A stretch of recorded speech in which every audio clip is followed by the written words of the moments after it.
तुम्हाला कोणालाही मिळणार नाही, तुम्ही किती सोशल मीडियावर लिहिलं तरी. 39 लाख, दुसरा मुद्दा, 39 लाख मराठ्यांना आतापर्यंत प्रमाणपत्र मिळाले. या आंदोलनाचं यश नाही का कोण सोशल मीडियावर लिहितोय तो भंगार?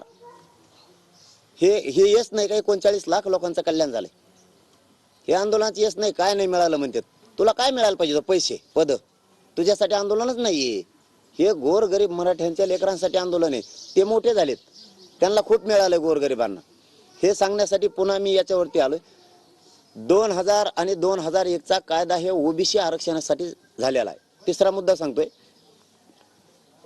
त्या कायद्यात जर एखादी व्याख्या घालायची असेल तर तो कायदा दुरुस्त करावा लागतो. 2001चा कायदा ही ओबीसींना आरक्षण देतोय. मग 2001च्या कायद्यानुसार 2006, 2004, 2008, 2014चे कायदे, 2012चे कायदे तयार झाले. 2001च्या कायद्यानुसारच नवीन शासन निर्णय जर घ्यायचा असला तर नवीन काय असेल तर शासन निर्णय घ्यायला लागतो. सगळ्या सोयऱ्यांना शासन निर्णय घेतला असता तर ते उडालं असतं. मग मराठ्यांना ओबीसीत आरक्षण द्यायचंय, ते खास करून मराठा बांधवांना सांगतोय. ओबीसीत आरक्षण द्यायचं. मराठ्यांच्या कुणबी म्हणून नोंदी सापडल्या तर दुरुस्ती 2001च्या कायद्यातच व्हायला पाहिजे, तरच ते चॅलेंज होत नाही किंवा ते उडणार नाही. आणि आपलं चॅलेंज झालं तर ओबीसीचं सगळंच आरक्षण उडतंय. मग कारण आपण सुद्धा ओबीसी आरक्षणात आहेत कुणबी म्हणून. आपलं जर उडणार असलं तर त्यांचं सुद्धा 2001च्या कायद्यानुसार, 1967च्या कायद्यानुसार, 1990च्या कायद्यानुसार, मंडल कमिशननुसार सगळं उडतंय. मग त्यांचं सुद्धा, त्यांचंही काय राहत नाही. म्हणून त्या दिवशी मुंबईला गेल्याच्या नंतर आपण इथूनच सांगितलं होतं की 54 लाख नोंदी सापडल्या, त्या प्रमाणपत्र द्या, त्यांच्या परिवाराला द्या. तर माझी मराठा बांधवांना विनंती, 54 लाखांना प्रमाणपत्र त्यांनी वाटप करत आणले जवळपास. पण 54 लाख ज्या नोंदी सापडल्यात, ही 5वा मुद्दा सांगतोय, 54 लाख नोंदी सापडल्यात. ज्यांच्या नोंदी सापडल्यात त्या बांधवांच्या परिवारानं अर्ज करणं आवश्यक आहे. आता तुम्ही अर्ज करा, तुम्हाला सगळ्याला प्रमाणपत्र मिळून जातील. गावोची गावं निघायला लागले.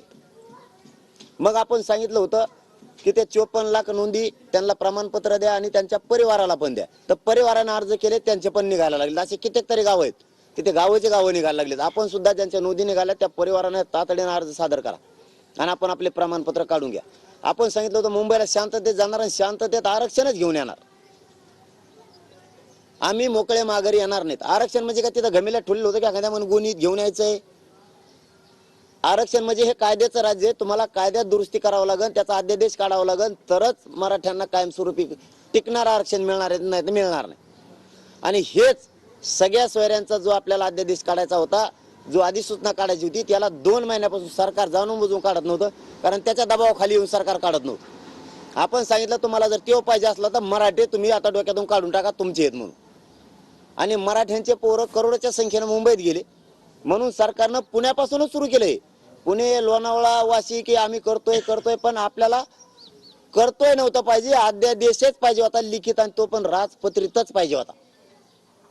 मग त्याने राजपत्रित अधिसूचना आपल्यासाठी काढल्यात वाशीत गेल्याच्या नंतर. मग आपण वाशीत जाऊ किंवा आझाद मैदानाला जाऊ, नगरला राहू, पुण्यात राहू किंवा आंतरवेलीत राहू, आपला विषय काय होता की मराठा समाजाला ज्यांच्या नोंदी सापडल्या नाहीत त्या सगळ्या सोयऱ्यांना ज्या नोंदी सापडल्यात त्याच्या आधारावरती आरक्षण द्यायचंय. म्हणून सगळ्या सोयऱ्यांचा आम्हाला कायदा पाहिजे, यासाठी आम्ही मुंबईत येतो. मग कायदा बनवण्यासाठी त्या 2001च्या कायद्यात दुरुस्ती करण्यासाठी अधिसूचना काढणं आवश्यक आहे. ती प्रक्रिया आहे. एखाद्या दुकानचं लायसन काढायचं असलं तरी 15 दिवस जाहीर प्रकटन अगोदर द्यावं लागतं. एखाद्याचा फेर जरी जमिनीचा वाढायचा असला तरी 15 दिवस त्यांना जाहीर प्रकटन द्यावं लागतं. एखादा प्लॉट तुम्हाला शहरात घ्यायचा असला तरी जाहीर प्रकटन द्यावं लागतं. हे कुणाचा आहे? तसं त्यांनी अधिसूचना काढली, कारण त्यांना ह्या सगळ्या सोयऱ्यांचा कायद्यात रूपांतर 15 तारखेला अधिवेशन बोलवलंय की त्याच्यात करायचं आहे. आणि मग त्याची अंमलबजावणी करून ज्या मराठ्यांच्या नोंदी सापडल्या नाहीत त्या मराठ्यांना, ज्यांच्या नोंदी सापडल्यात त्याच नोंदीच्या आधारावर प्रमाणपत्र महाराष्ट्रभरातल्या मराठ्यांना नोंदी न सापडल्याला मिळणार. मग अधिसूचना निघाली, मराठे गेले शांततेत आणि शांततेत आरक्षण घेऊन आले. तर मराठे शांततेत गेले आणि शांततेत आरक्षणच घेऊन आलेत, कायदा घेऊन आलेत. म्हणजे आता त्याची अंमलबजावणी होणार आहे. आता त्याचं कायद्यात रूपांतर 15 तारखेला होऊन त्याचं 15 तारखेच्या नंतर त्याची अंमलबजावणी होणार आहे. म्हणजे नोंदी नसलेल्या मराठ्यांना नोंदी ज्यांच्या मिळाल्या त्याच्या आधारावर त्याच्या सोयऱ्यांना कुणबी जात प्रमाणपत्र मिळणार महाराष्ट्रभर. हे गोरगरीब मराठ्यांना मिळाले. मराठ्यांनी 75 वर्षात जो कायदा बनला नाही तो कायदा बनवला. हे यश नाही का आंदोलनाचं? सोशल मीडियावर लिहितो काय मिळालं, हे यश नाहीये का? तुला कळतंय का कायदा कशात बदल करायला लागतो, कायद्यात काय दुरुस्ती करायची, काय अधिसूचना काढायच्यात, कायद्यात रूपांतर त्याचं कसं करायचंय, हे पण तुला कळत नाही. लिहितो नुसता, घरी झोपतो, कोणत्या तरी राजकारण्याचं ऐकतो, सुपारी घेतो. विरोधी पक्ष सत्ताधारी सगळे एकवटले त्याच्यात, आणि यांनी आमदारातून त्यांच्या पडद्याच्या पाठीमागून कार्यकर्ते पुढे घातले. ते जर ह्या 2-4 दिवसात गप्प बसले ना, त्या कार्यकर्त्याचं नाव असं, ह्यो कोणत्या पक्षाचा नेता आहे, विरोधी पक्षाचा आणि सत्ताधाऱ्यांचा, त्यांच्या पाठीमागचे जे मंत्री आहेत त्यांचे सुद्धा नाव घेणार आहेत, आणि विरोधी पक्षातले जे आमदार आहेत, नेते, त्यांचे सुद्धा आम्ही नाव घेणार आहेत. यांचे कार्यकर्ते यांनी पुढे घातलेत मराठ्यांचा वाटोळा करायसाठी. म्हणून मराठ्यांना सांगतो, मराठ्यांना मिळालेलं आहे आणि गोरगरिबांची काही ओरड नाही. हे 4-5 टक्कूचे 15-20 जण आहेत, यांचं सगळं दुकानं बंद पडत, मराठ्याच्या जीवावर खाणारी हे यांचं पुरं आयुष्य याच्यात गेलेलं आहे. मराठ्यांचं रक्त पिऊन मोठं व्हायचं, यांना ते सहनच व्हाय नाही आता, की एक गरीब घरातलं पोरगं लढतंय गोरगरिबासाठी, आणि हे पुढं आलाय.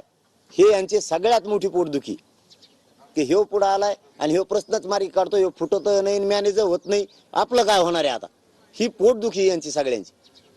आणि मी जिवंत आहे तोपर्यंत गोरगरिबांसाठी लढणारच. मी त्याच्यासाठी महाराष्ट्रातल्या मराठा समाजाला सांगतोय, 10 तारखेला मी प्रचंड मोठी बैठक पण लावली, आणि 10 तारखेला या कायद्याची अंमलबजावणी व्हावे म्हणून मी आमरण उपोषण करायला लागलो. मी कुठेही बसो, मी ओपन बसलो तरी मराठा म्हणूनच बोलतो, आणि 4 भिंतीत बसलो तरी मराठ्यांच्या आरक्षणाविषयीच बोलतो. मी दुसरं कधीच काय बोलत